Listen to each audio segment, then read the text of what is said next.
Anyway, let's move into now the state of affairs in the United States of America. And perhaps the stupidest version of events, the Trump administration, turns out, were texting on a group chat about how they were going to bomb Yemen. And they accidentally added the Atlantic's very own Jeffrey Goldberg into the group chat. Now, it's a suspicious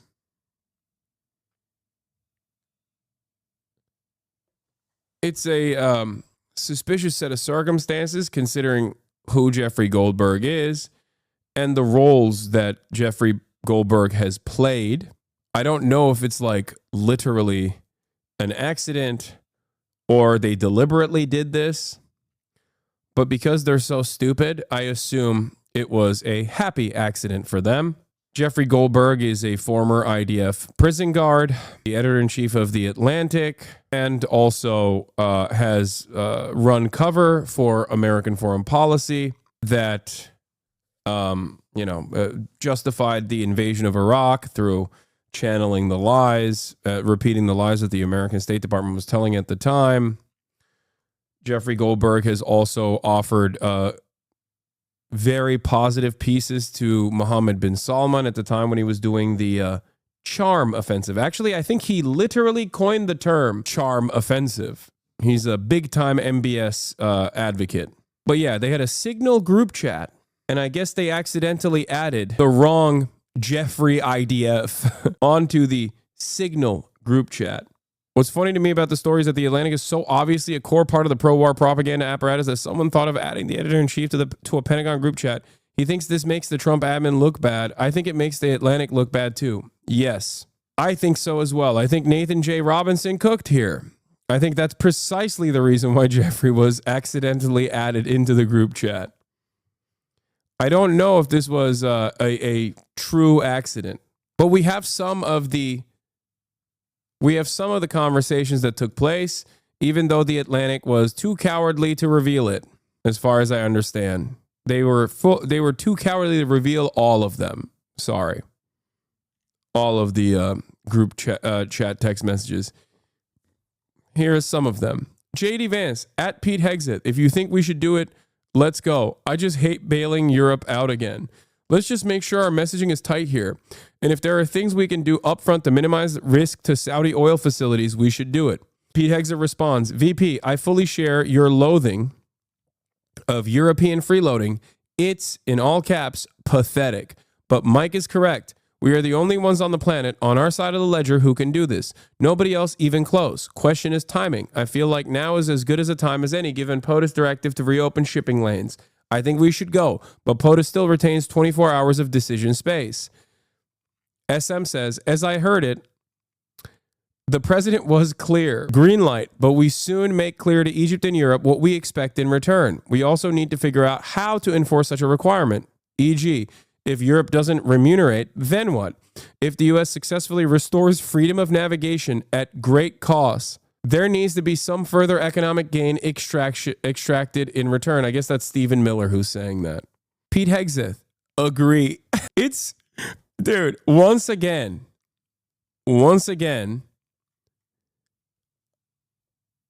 I find it so strange when this administration, due to its sheer incompetence or lack of interest in sheltering you from the truth because they have a fuck you gonna do about it attitude about it all, have revealed America's intentions that leftists like myself talk about all the time, and then everybody yells at me and says, I'm a conspiracy theorist. It's hilarious that this has happened virtually every week. Virtually every week since the beginning of this admin, where Trump will just come out and straight up be like, Saudi oil, we got to protect it. That's why while we strike Yemen, we got to extract some funds, right? Or even in text messages like this, they're just so incompetent. Now, like I said, I don't know if this is truly an accident, but here are some more chat logs.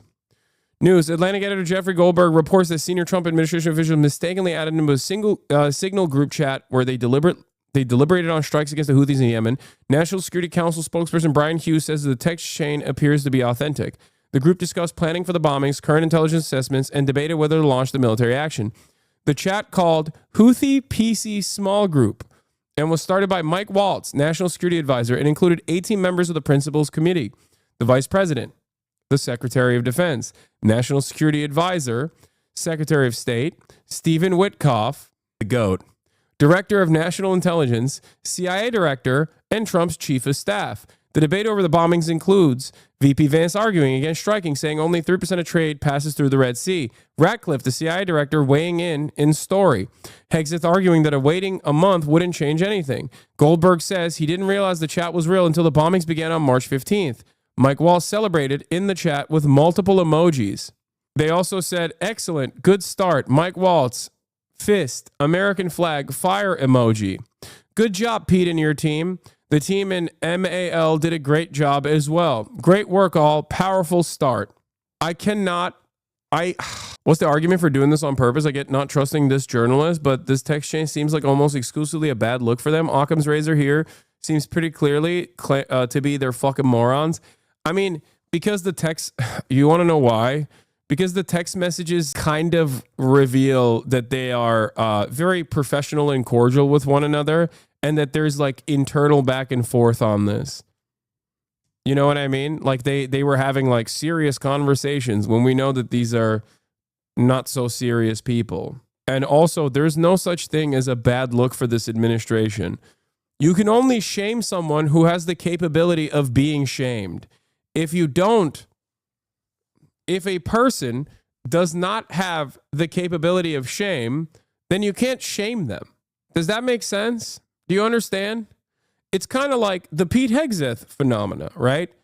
Back in the day, the Department of National Intelligence operators would actively go, and they still do this, would actively go to the friends and family members, neighbors of people that are getting security clearances.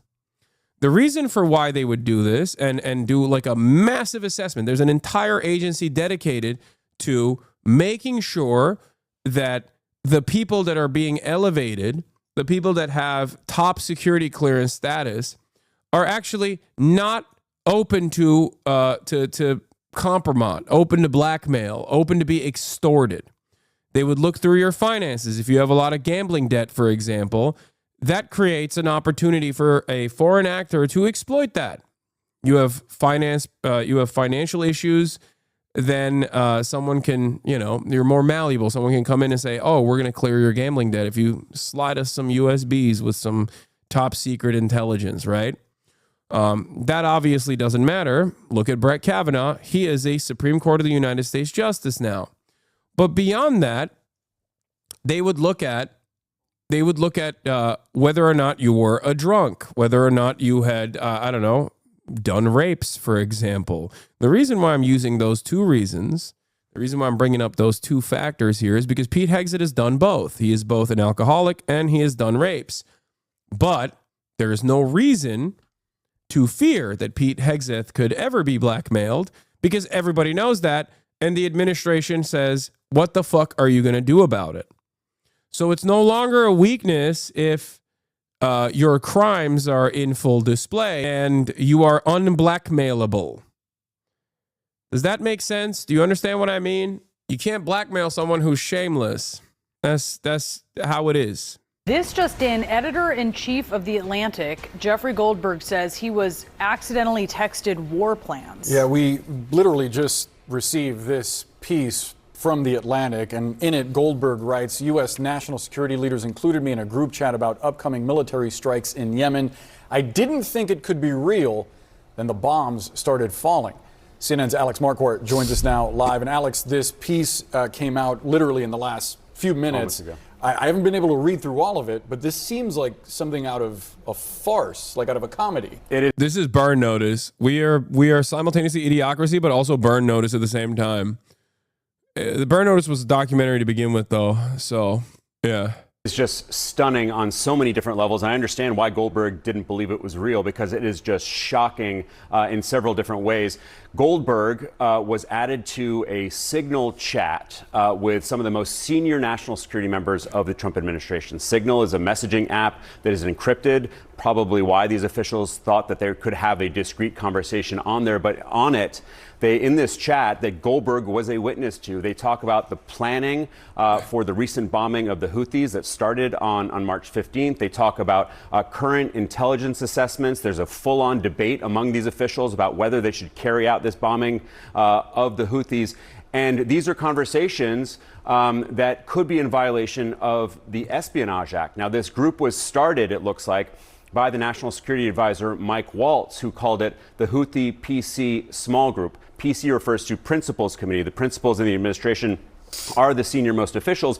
And among that group of senior officials, you have the National Security Advisor, the Vice President, the Secretary of Defense and of State. Well, we'll know it's real if they find a reason to arrest Goldberg. They're never. Are you kidding me? That would be crazy. First of all, why?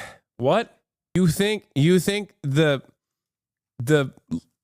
guy who is in charge of the Atlantic, who is a former Israeli occupying force concentration camp guard, who literally works at the behest of the State Department, is going to get arrested for this? What are you, crazy? I mean, I'm sure that they'll go after members of the press. They certainly will. But I don't think they're going to start with the Atlantic. The director of national intelligence, the CIA director, Steve Witkoff, the special envoy, the chief of staff to President Trump, and the list goes on. There are 18 of them. So there's this debate over whether the U.S. should go through with this bombing of the Houthis. Vice President Vance is actually arguing against it, saying that just 3% of trade goes through the Red Sea, which is where the ships have been targeted by the Houthis. Ratcliffe, the CIA director, he chimes in with current intelligence assessments that may be related to intelligence operations that are ongoing. Goldberg does not print that because, of course, that, among so many other details in this, are so highly classified. Hegseth, the Secretary of Defense, he chimes in saying that waiting a few weeks or a month wouldn't fundamentally change the calculus. And he notes, interestingly, that if this leaks, we look indecisive. Of course, it would eventually leak. Now, keep in mind, as they're having this discussion, Goldberg is watching all of this unfold, and he doesn't know, again, whether it's real, but he would quickly learn that it was. On the morning of March 15th, which is the day the bombings began, Hegseth, the Secretary of Defense, posted a team update at 11:44 in the morning saying the bombings were about to start 2 hours later. And in that message to this large group, again, including Goldberg, he posted operational details about these strikes that were about to happen, information about targets, about weapons, and the attack sequencing. 2 hours later, the strikes started. Goldberg looked up on Twitter, and he started to see explosions happening in Yemen, and that's when he knew it was true. And that's when these officials essentially started celebrating. You have John Ratcliffe, the CIA director, saying, "A good start." Mike Waltz, this national security advisor, responds with several emojis, as does Steve Witkoff, with two hands praying, a flexed bicep, and two American flags. So everyone approving of what just happened and celebrating. The National Security Council has not pushed back on this at all. They said that this chain was in fact real. Brian Hughes, the National Security Council spokesman, says this does appear to be an authentic message chain. They are looking into how and someone was inadvertently added, how Goldberg was added to this chain, and he tries to spin it as a demonstration of the deep and thoughtful policy coordination between senior officials. So no pushback from the White House in terms of the authenticity of this. But again, this may violate the Espionage Act. Jeffrey Goldberg and his colleague Shane Harris, who's an intelligence reporter, spoke with several lawyers who say that it may have violated the provisions that govern the handling of national defense information. Bottom line, they say, to put it on Signal, they should not have established a Signal chat in the first place, is their conclusion, which is kind of obvious. And then the kicker of this whole piece is, as Hegseth is describing how this is going to unfold and what is going to happen, he says, we are currently clean on OPSEC, which is operational security. Clearly, they were not clean because they included a journalist in this conversation on Signal. Okay, who was the JG who thought who is missing, who should have been part of the conversation. We don't know why Waltz initially reached out to Jeffrey Goldberg and added him as a contact and then eventually added him to the group. You're absolutely right. They probably thought they were adding someone else from within the administration who had a similar name. Why this mistake happened is just the first of a very long list of questions. Wow. Alex Marquardt, thank you so much for bringing us this reporting. Let's talk more about this with former Defense Secretary and former CIA Director Leon Panetta. Did you hear / talk about Hamdan Bilal? Pinned message. We covered Hussam Shabaz's assassination and Hamdan Bilal's lynch / kidnapping. This is why writing this stuff out and just like explaining it to people over and over again does not matter. Look, as I'm in the process of talking about it, there's still someone who's linking it. I know, man. We already covered it. Yes, of course I covered it. What do you think? Secretary, I'm reading the piece as we speak, and it's interesting because Goldberg writes that he had very strong doubts that this text group was real. I could not believe that the national security leadership of the United States would communicate on signal about imminent war plans. I also could not believe that the national security advisor to the president would be so reckless, he writes, as to include the editor-in-chief of The Atlantic in such discussions with senior U.S. officials. Secretary, what's your reaction to this reporting? Well, it's obviously a very serious mistake on the part of whoever included Goldberg in this highly classified chain of command messaging that went on that involved war plans. To have had somebody from the Atlantic on that chain, without question, was a serious mistake. And I hope the White House takes this seriously, because the last thing you want to do when you're talking about war. I hope they don't, because honestly, I love the incompetence. I hope they don't take it seriously, and I hope that they keep doing this. I hope that they keep accidentally adding journalists, and real journalists, not Goldberg, who is a fake journalist, but simply a stenographer for the State Department. But instead, they have like real journalists on there. You know, that'd be sick.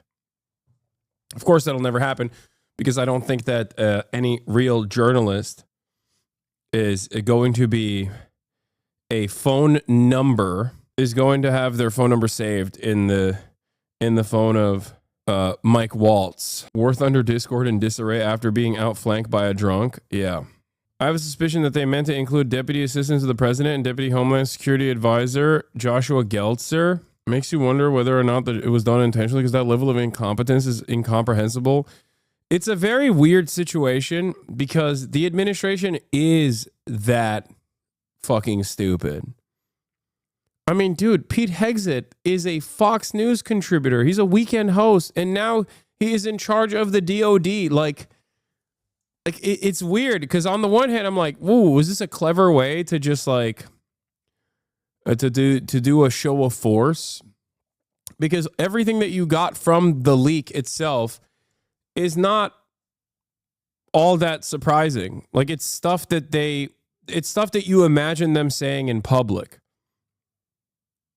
So I look at it and I think to myself, like, when a leak like this happens, like, who is doing the leaking is important. Is it a contentious adversarial reporter? Or is it someone who has always played the role of going along with the American State Department's interests? And also, what information, more importantly than that, what information did we get out of this leak? And the information that we got out of this leak is just like, you know, J.D. Vance being like, yeah, fuck Europe, which is, you know, maybe we shouldn't actually do this. They're debating being an isolationist, right? While also talking about how much they despise that Europeans are freeloaders of American security. Like that in and of itself is stuff that that is something that you would see in public. Yeah, Lolo is joking here. In my opinion, not enough slurs for it to be an unintentional leak. I know their asses are sending horrible gifts too. I'm not even joking. This is a joke, but I think this is also real. Pete Hegseth admits the Iran-funded Houthis narrative is a made-up talking point to sell the bombing campaign to the average feeble American John Doe. Fantastic. At 8:27, a message arrived from Pete Hegseth account. VP, I understand your concerns and I fully support you raising with POTUS. Important considerations, most of which are tough to know how they play out. Economy, Ukraine, peace, Gaza, etc. I think messaging is going to be tough no matter what. Nobody knows who the Houthis are, which is why we would need to stay focused on 1, Biden failed, 2, Iran funded. I will say I don't hate that they're so incompetent that we don't have to do any sort of serious journalism to figure out like what kind of focus group testing the former Vice President Dick Cheney had to do in order to sell the war in Iraq to the American population, as we found out after the fact. They just kind of reveal it voluntarily. They're like, yeah, Americans are stupid. How do we sell them another bombing campaign? That's right. We tell them, oh, it's Iran. They don't know who the Houthis are, but they're not going to have a lot of appetite for bombing yet another random country. So we'll just say it was Biden's failure. Any unauthorized release of classified information is a violation of the law and will be treated as such. Oh my God. Tulsi Gabbard is so interesting to me as the DNI. Like, this is her job now, right? The head of the... Serving as the 8th director of national intelligence, right? Tulsi Gabbard is like pro Edward Snowden, but also simultaneously is saying it's so interesting. Anyway, interesting stuff. Our plans is to have a serious leak like this that could undermine the war plans, but also jeopardize lives. So I hope they take this seriously. What were you saying? Ain't no way he gets arrested? I doubt it. But I'd be shocked that they arrest him. They arrest an ally to the State Department for their own personal incompetence. Maybe. The Trump administration is so stupid that who knows, you know? What would that look like, Secretary? I think they would have to do a full investigation as to who included this name on that chain involving the highest officials in national security, from the president to the vice president to a secretary of defense, et cetera. How the name of a journalist was added to that list, this is just a serious blunder. And not only could violate the espionage laws, but more importantly, can undermine our national security. That's probably the greater problem, is that it reveals our most secret war plans that require that we protect.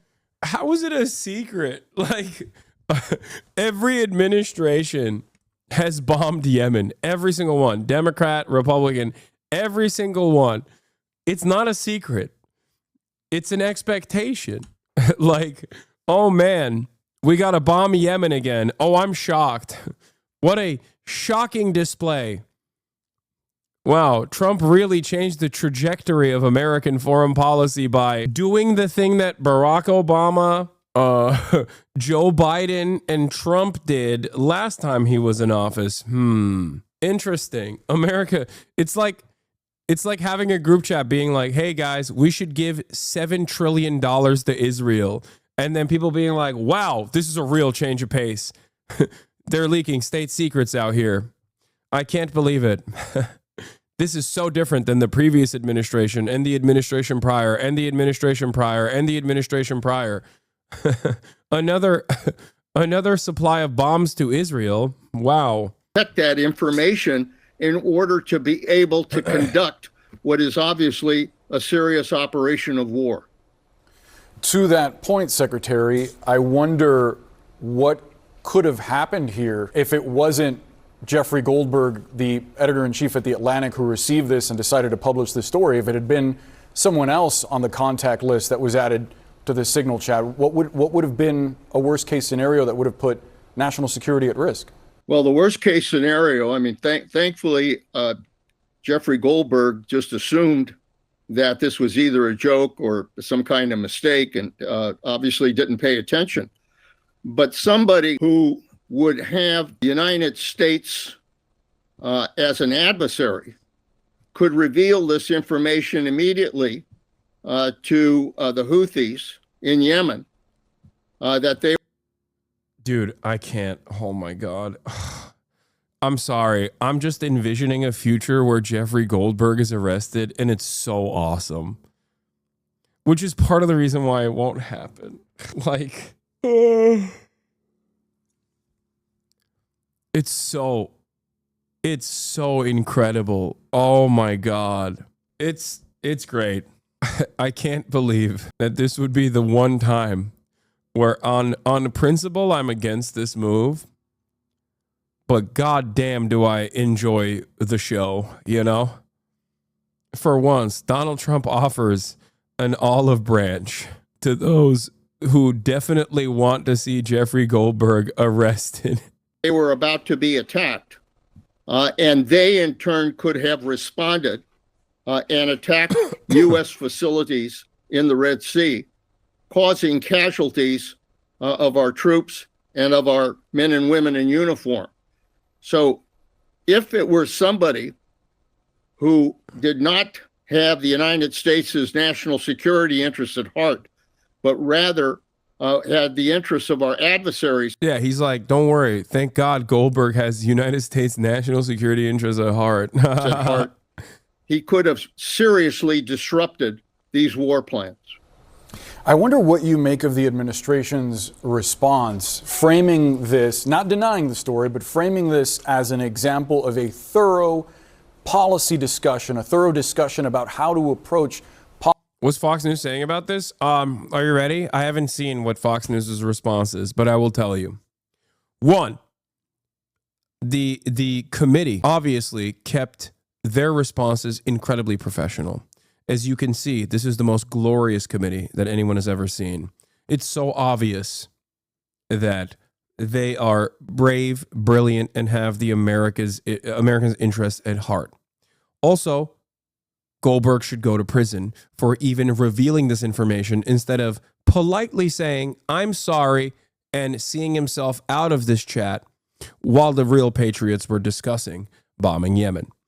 Okay, that is 100% what the Republican take is going to be. And people are already linking it. Let's take a look. Let's see if I got it. Let's see. Let's see if I pre-watched it. Story today out of The Atlantic, where their editor-in-chief Jeffrey Goldberg has reported that he was accidentally sent sensitive information about military strikes in Yemen. The messages come from 18 national security officials. They were sent through the encryption app Signal, and there are indications that they appear to be authentic. I think there are two takeaways from this story as of what we know. Wow. Let's see what the two takeaways from this story are. Today. One, it is incredibly concerning that sensitive information would be sent with a journalist included in the thread. We can speculate, and there is reasonable, fair expectation that somebody like Jeffrey Goldberg was accidentally included under his initials, JG, when who was meant to be included was a trade chief, Jameson Greer. But if it was accidental, and we'll wait to see if this was accidental, it is incredibly concerning that this information would be shared over the Signal app with a journalist included. But the bigger takeaway for me is it's an insight, a transparent insight into the thought process and dialogue of our national leaders. If you look at the actual content of what was reported, if you look at how they discuss potential strikes on Houthis in Yemen, what you will see is dialogue between Vice President J.D. Vance. I told you, dude. There you go. There you go. Oh, wow. Shocking that the state propaganda apparatus Fox News is saying, well, the dialogue here is fantastic. I mean, as you can tell, these are our glorious leaders are at work and they're doing discourse. They're doing dialogue. They're handling themselves in the utmost professional manner. Secretary of Defense Pete Hegseth, National Security Advisor Mike Waltz, Stephen Miller, Tulsi Gabbard, and many more in a very collaborative, open, honest, team-based attempt to... You know what's funny? I got down the individual talking points, okay? I got down the individual talking points. Oh, my God. come to the right decision after years of secrecy and incompetence. If you read the content of these messages, I think you'll come away proud that these are the leaders making these decisions. And oh my God. Oh my God. I mean, come on. It's not even a fucking, here, let's see what this one is. This is another one that you guys sent me. Now, I would think that there probably are worse people that you could text your secret plans to, but it appears that Goldberg has acted responsibly here in writing this article, and while he outs a lot of the process of what happened, he did not specifically publish. Yeah, this is what I mean. He didn't like the fact that he was included is embarrassing enough for the administration, but like the way he navigated this was the way he navigated this story made the administration look good. It gave him props for being here. Okay, it gave him props for being a part of that conversation, and he gets to present himself as a journalist, but also he didn't like actually embarrass them. Publish the war plans as they apparently were transmitted to him by Pete Hegseth the morning of the attacks against the Houthis. Okay. Now, yeah, he is pro State Department through and through. Like he's not a real journalist. He's a stenographer. Are you seriously suggesting that this administration has the forethought to plan this in advance? No, I don't. It's a really interesting situation because like they're so incompetent and so stupid that they could have accidentally done that. I mean, I'm serious. Like I get it.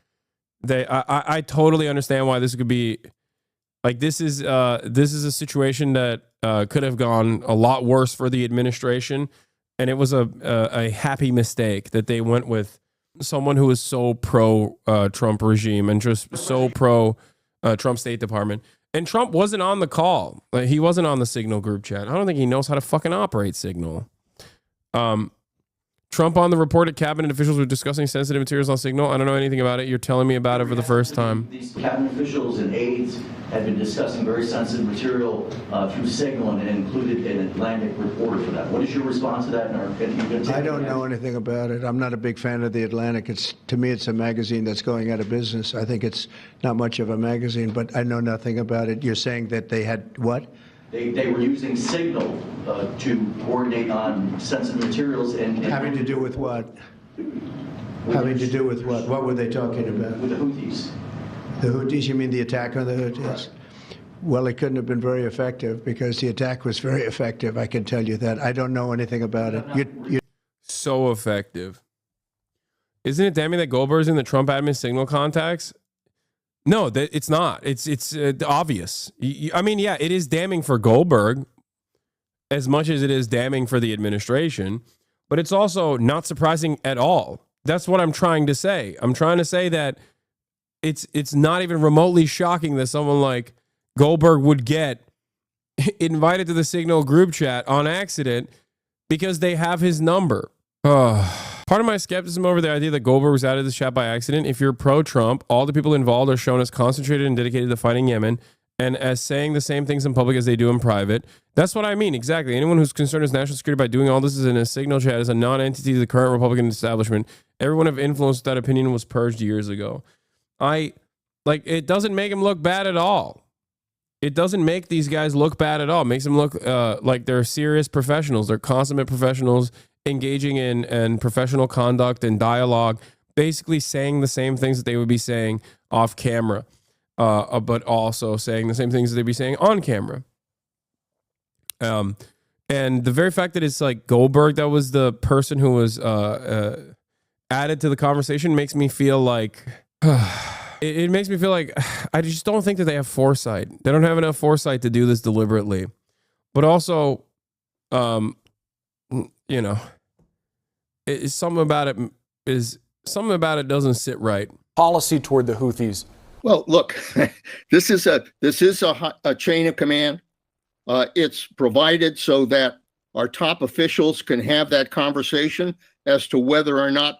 I think people will be more angered that they were not secure enough. Yeah, I'm not angry. I don't care. I want them to be a leaky faucet. I don't give a shit about national security like that. Are you crazy?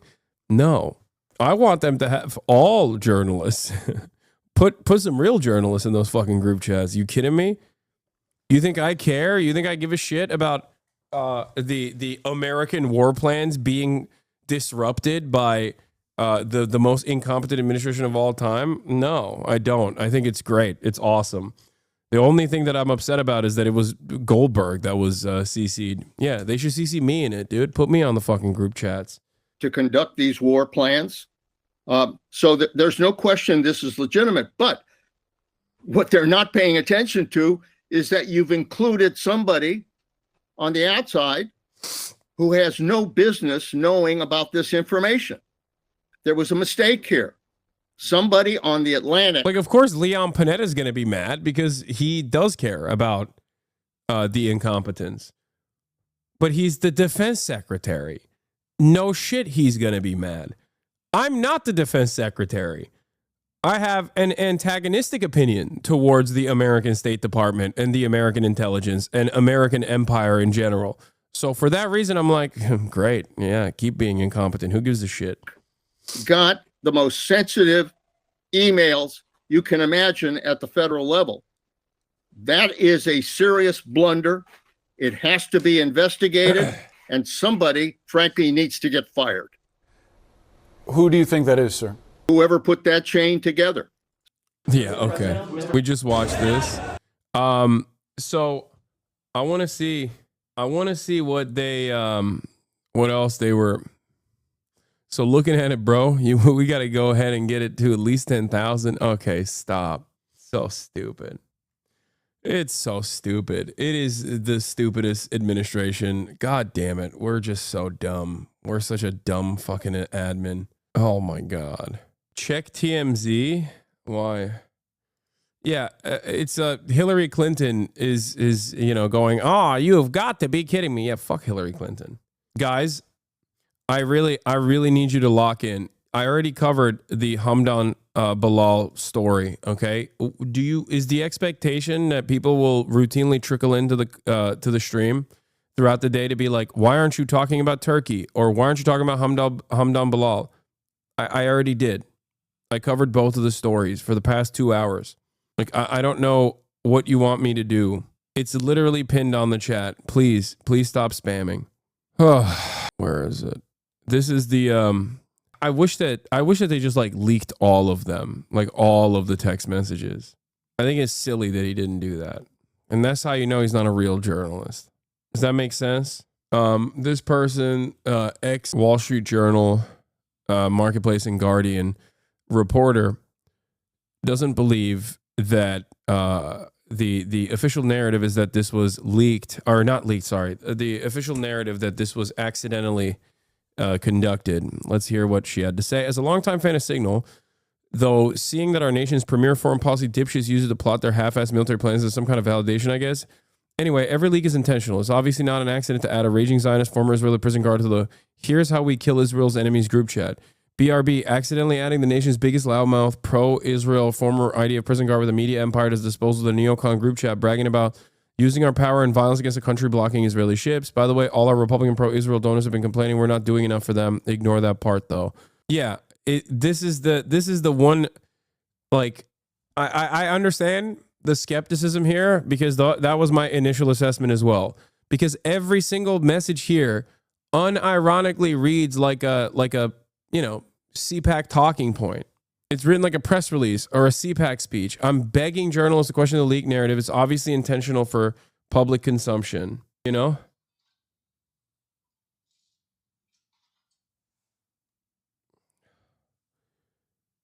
Like, it's interesting that there are very little slurs, very little gifs, jokingly, but also not joking, really. I think like in a real group chat, this would be... In a real group chat, I think there would be a lot more open discourse about how they're going to kill these dogs or whatever. Do you know how hard it is to add someone to a Signal group chat? It's highly intentional. It requires a couple screens of approval and everyone in the chat can see when someone's added. If anyone is added or even changes their display name on Signal, the entire chat gets a notification. Additionally, all the messages before the person's addition are usually invisible to them. There's literally no way to add someone accidentally to a Signal group chat, and there's no way he could see messages he wasn't meant to see because they had to have been added after the notification he joined. This is what you see, what the entire group sees when someone is added to a Signal group chat. Yeah, but I think that was in the beginning. I think they just like set up the PC group chat with Goldberg in it. There are multiple barriers to inviting someone to a Signal group chat, and none of them are plausibly accidental or even secret. There are emails, invites, confirmations. I think in terms of like plausible explanation for this being accidental is that his name was like JG. His Signal name is JG, and they accidentally added the wrong JG.